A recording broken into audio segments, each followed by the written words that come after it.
Welcome back. It's the Marketer of the Day podcast with special guest Mr. John D. Marvin, who has been the president and the CEO of Texas State Optical, which is the largest doctor-owned private practice organization in the United States. And John D. Marvin is a student of leadership, small business management, and personal growth. So we are going to find out about how we need to succeed, how we can stand out, and especially how those young optometrists can realize the dream of private practice ownership and so much more. So, John Marvin, glad to be speaking with you.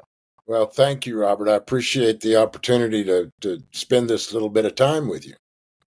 And it is likewise, it's a two-way street, right? No matter what the industry, or even if someone is in some business and I say that relates not at all to what I do, there's always lessons to be learned. There's always the big picture, and there's always some fun stories. So we introduced you a little bit, but in your own words, what are you all about? What would you like people to know about you?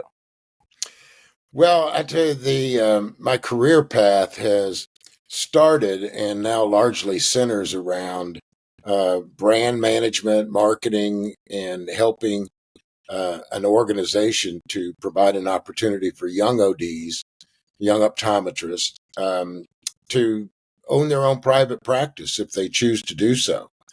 And I started in the ad agency business years ago, and then moved into more of a sales position in pharmaceuticals as a result of the things that I'd learned about advertising and marketing at the agency, and decided that really I wanted to be in more of a sales position, impacting what I believed at the time would be impacting a company and success in a greater way than I was originally. So from that, I was faced with an opportunity after 4 years in that to, as you do in that industry, you get a promotion opportunity. Then they gave me a chance to either go into sales management or into marketing, both of which required me to move to Skokie, Illinois. And I was in Wichita, Kansas at the time. And my wife's family was all from Wichita. And I thought, I'm just really not jazzed about living in the Chicago area. I'm kind of a Kansas boy, now a Texas guy. And so I began to look around at different options, and I found a large surgical practice in Wichita that needed a marketing administrator.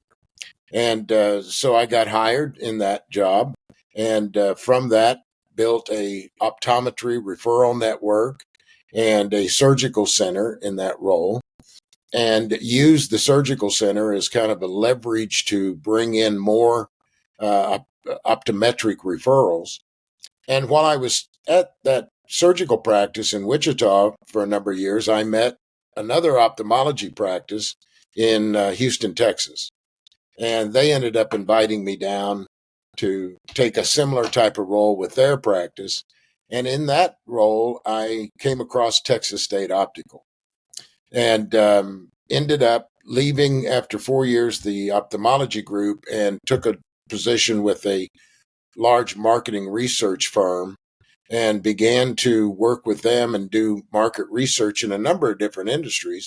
But because I kind of knew eye care, I went back to Texas State Optical and said, how would you like to do some consumer research?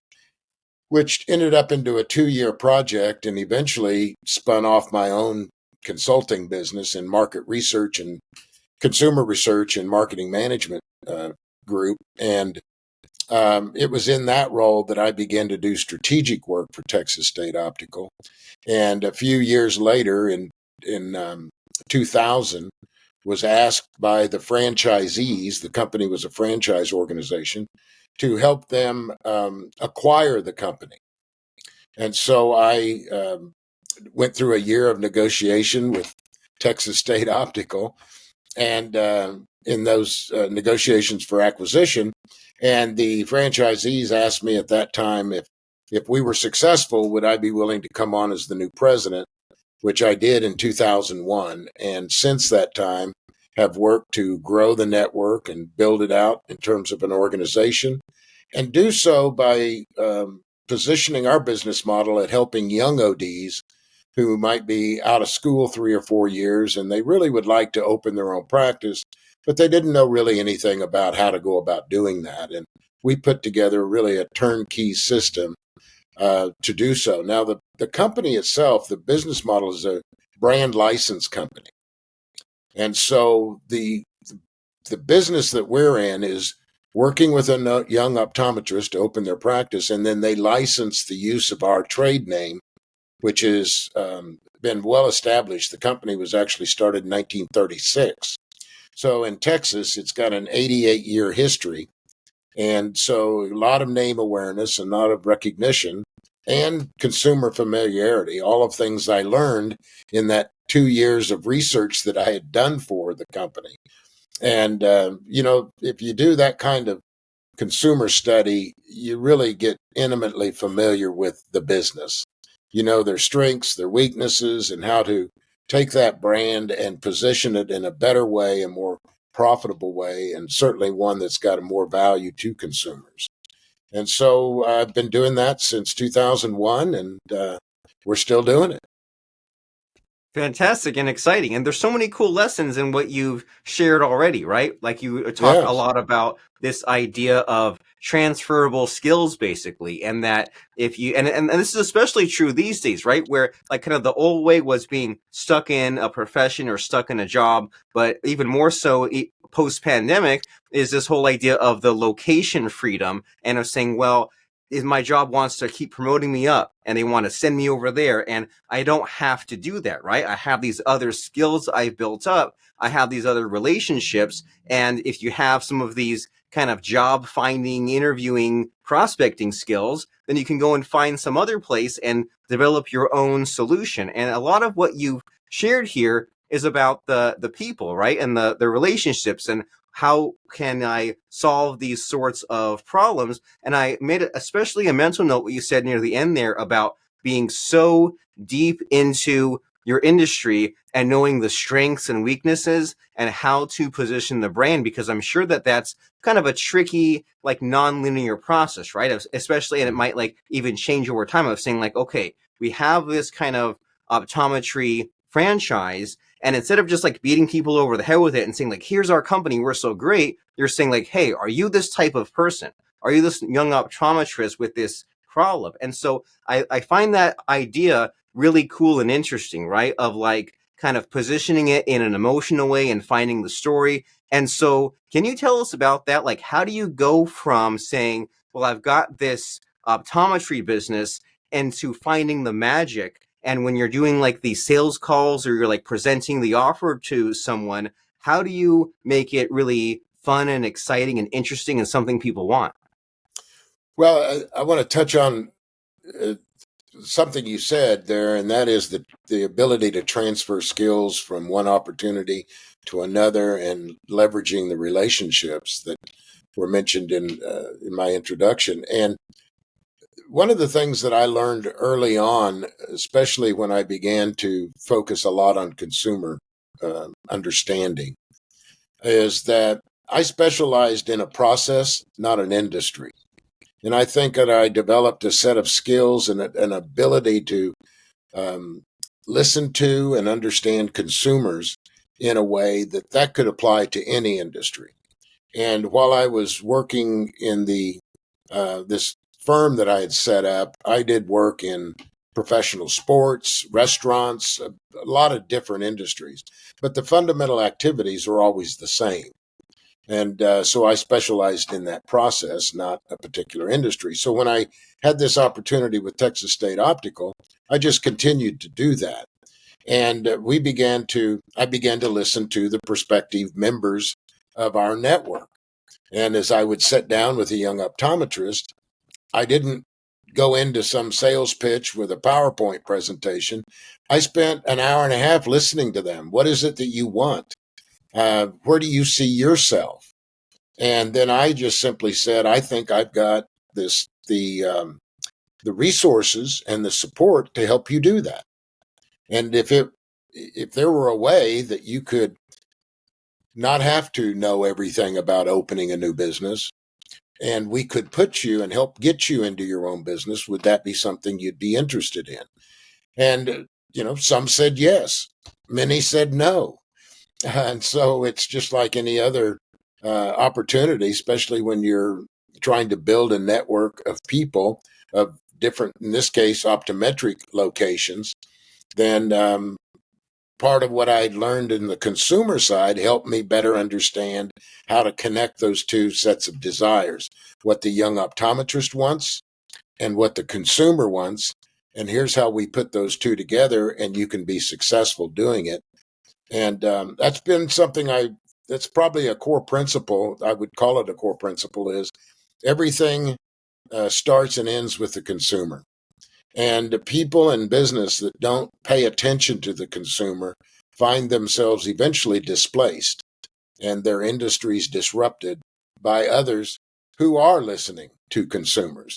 And frankly, that's going on right now in the optometric industry, and it's disruptive. There's a lot of disruption going on in the industry, but it's also in one level invigorating and exciting because you've got to bring to the table that core understanding of who the consumer is. The consumer, their behavior may change, but ultimately what they want out of the exchange between them and an optometrist in this case doesn't change overall.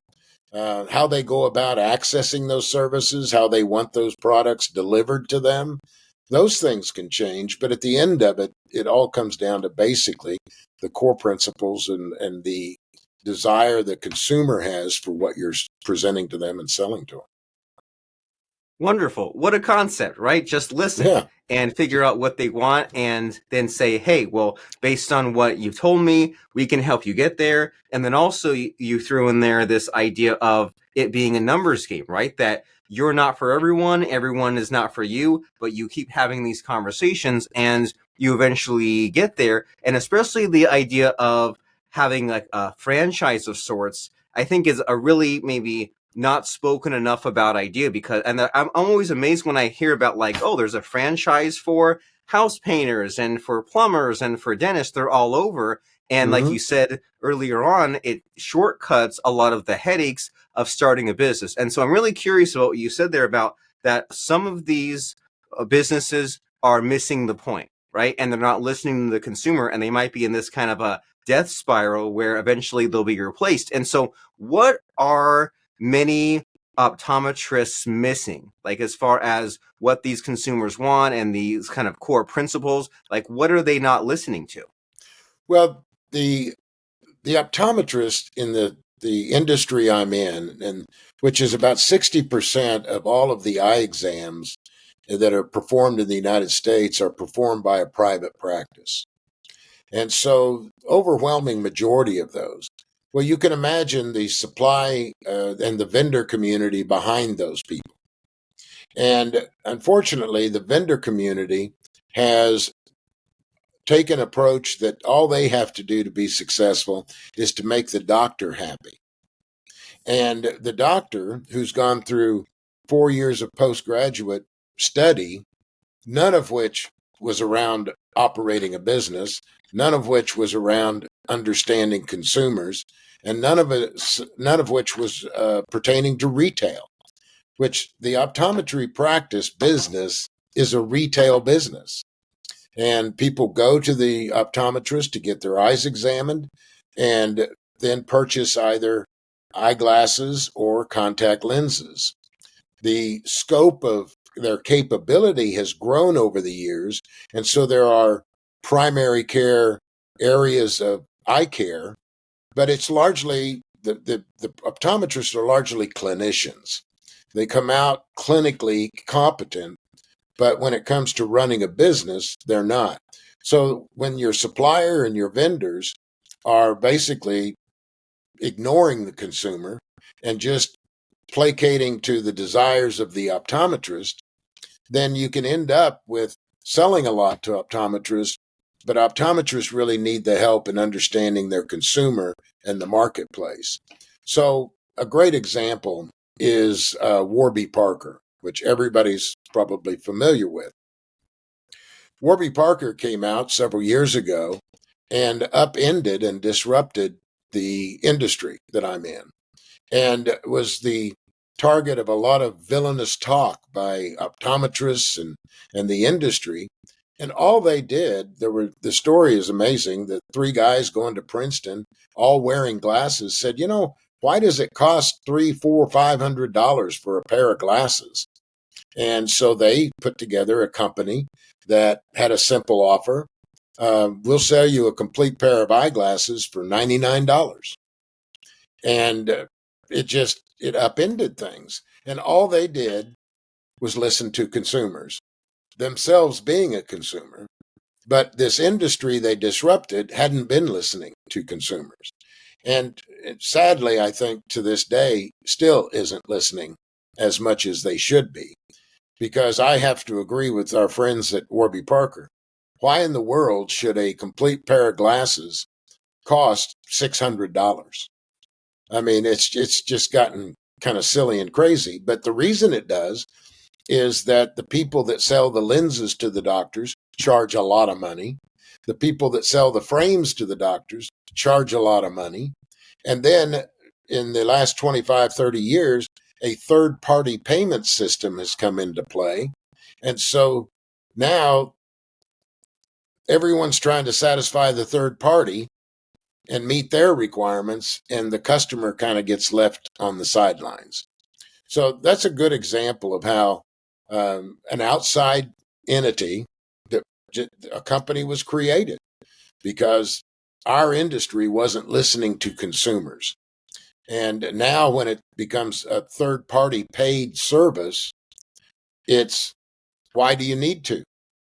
Why do you need to? If the third party has gone out and picked together 5,000, 10,000 covered lives, if you would, in our marketplace, you always respond to the money, right? So whoever's paying you the money gets the most attention. And so now it's being directed towards third party, and consumers still are kind of secondary in terms of the decisions that are made. And so what is the thought process there as far as like those guys disrupting the industry? Was it where they just said, well, it's evolved into this, here's this kind of thought-provoking question, here's this problem we want to solve, and then figuring out what are the reasons why that is and find alternatives? Like what's kind of when you say, well, I don't like the current state of the industry and I want things to be better, how do we go about making a change? Well, it's not easy. It's complicated from the standpoint that there is so much of the current delivery system, the current business model in private practice is ingrained, and it is not being really challenged by anyone within the industry to improve and make better. Everyone seems really satisfied with the status quo. Everyone's making a lot of money. So why do we need to fix something that's not broken, so to speak? But when you're up close on a subject, you may not see all of the changes. But if you step back and look at it from a much broader picture, you can begin to see changes. And it goes all back to understanding the consumer. The consumer was frustrated with $600 glasses. The consumer was frustrated that every time you go to an eye doctor, it takes 2 hours. I mean, the consumer gets frustrated about things, and it opens up an opportunity for some these three guys that created Warby had no background in eye care at all. They were just responding as a consumer. And so by our industry taking their eyes off of that, then it opened up that opportunity. And as long as they didn't take too much, we were going to let them, Warby Parker's got its own challenges. Obviously, it's a business, a large business. Reports are they still haven't made any money. Years later, they're still not turning a profit. And they've moved from an online model, which they started with and became very popular, very well known. And now they're going to a brick and mortar model where they're opening up stores. Most don't have an eye doctor with them. So they really are very nice, contemporary looking optical stores.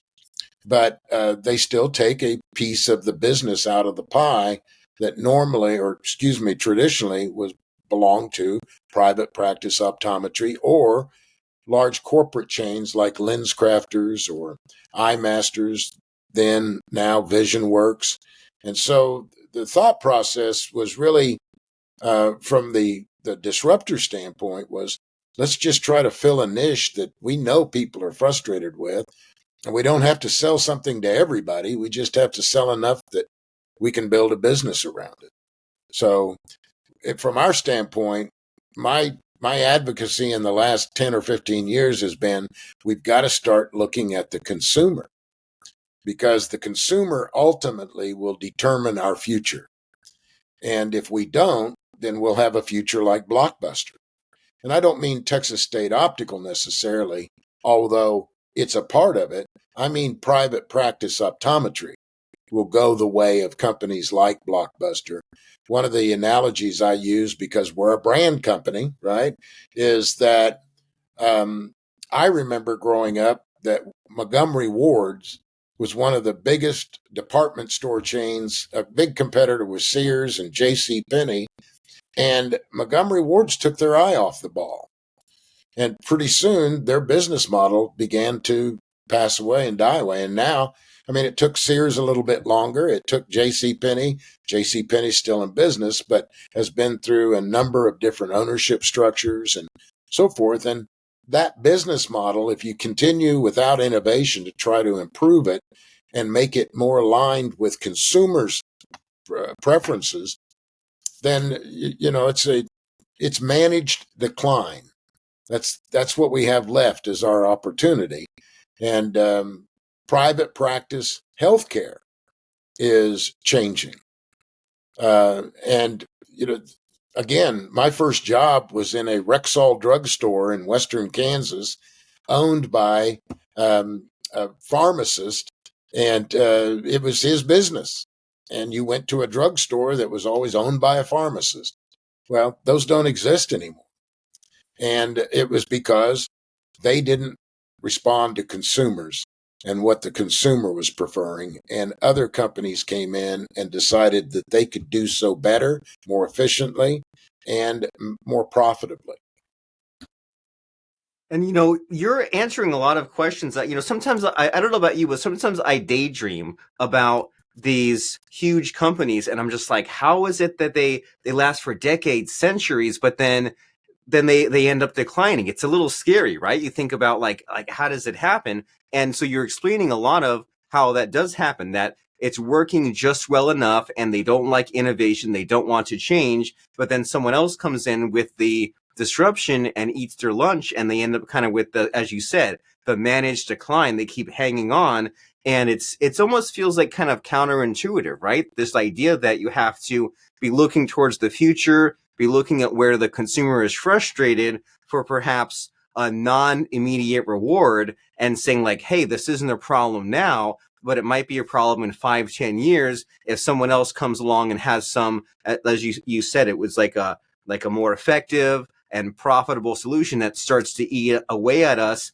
and put us out of business. And so I like your stories and your thought process and what you're teaching us here, but we only have a limited amount of time. So do you have like a final lesson to share with us? With all the amazing advice that you could give us, what's something that you really want to make sure that business owners and especially up and coming optometrists know from you? I would go back to focus on the consumer, focus on the customer, because they will tell you everything you need to know. When I really got involved in market research, I felt like I was cheating because so many companies, I would hear it all the time, especially among private practice. It's kind of unheard of in our industry to do as much consumer research as we still do today. I've got a project this week that is in field. And people would say, well, I don't need to do that. I know what my customers think. Well, maybe you do, but maybe you don't. And so it's always best to make sure that you do. And it doesn't have to be involved expensive research, interview 1,000 people. It doesn't have to do that. There, a simple way, invite some of your customers on a Saturday for lunch and tell them, I just want to have a round table. I want to talk to you about how can we make our practice better? What could we do to make you more satisfied? How can we change you from a satisfied customer to an advocate, a loyal customer? And they will tell you. Now, then it's up to you to whether to do it or not. And usually it's nothing real complicated. We track a lot of complaints from our customers. And in 20 plus years of watching and reading those, I've never heard anybody complain about the clinical exam. Their complaints have always been customer service related, or you aren't open enough hours. I couldn't get an appointment when I wanted it. So there are things that are solvable, but you won't know unless you take the time on a consistent basis to listen to them.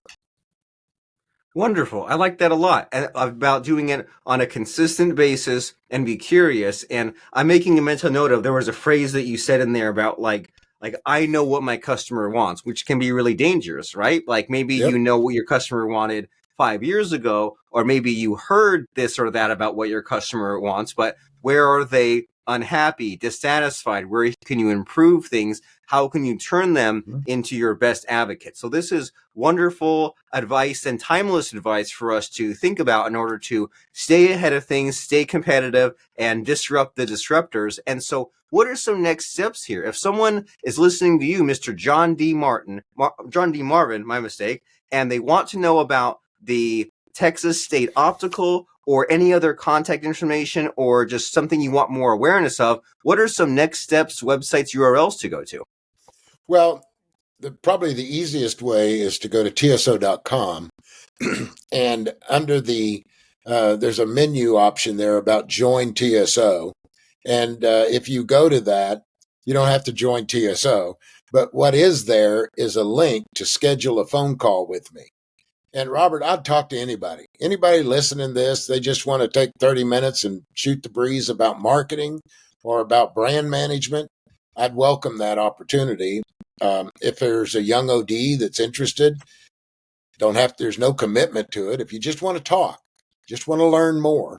And that'd probably be the easiest way to connect with me. There's also a lot of information there about the company and how, if you are an optometrist, what the opportunity is and how we help.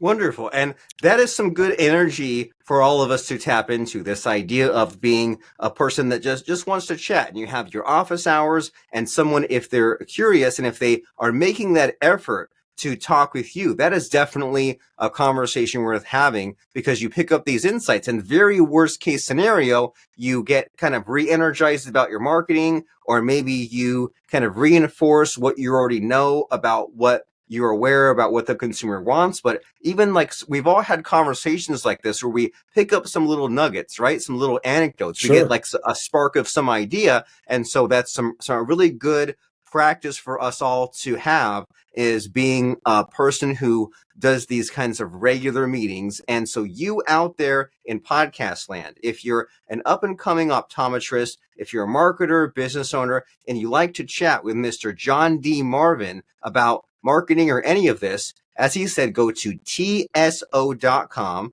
And on the sidebar, there's that link you can click on that says join TSO. And you don't have to join right now, but you can click on this button that says schedule a phone call to learn more. You choose a time slot, you chat with Mr. John D. Marvin, and you both, everybody wins, right? John has a nice conversation with you, and you have a conversation with him. And that is a very logical next step call to action. If you've been entertained, enthused, informed by our conversation today about the theme has just been listening to the consumer and just tapping into their fears and frustrations. That way you can have a better and stronger company that outpaces the competition. And so as people are going to tso.com, John, I want to make sure to get one last little nugget of advice. It's always fun to end a conversation like this with a quote or a lesson. So what comes to mind for you as far as a quote or lesson to really help us out? Well, I write a column for Envision magazine, which is an industry publication. And the article that's out right now talks about planning your career. And I start with a quote from the famous Cheshire Cat. in Alice in Wonderland, when Allison inquires as to which way to go, and the Cheshire Cat says, "Well, where are you headed?" And she goes, "I really don't know."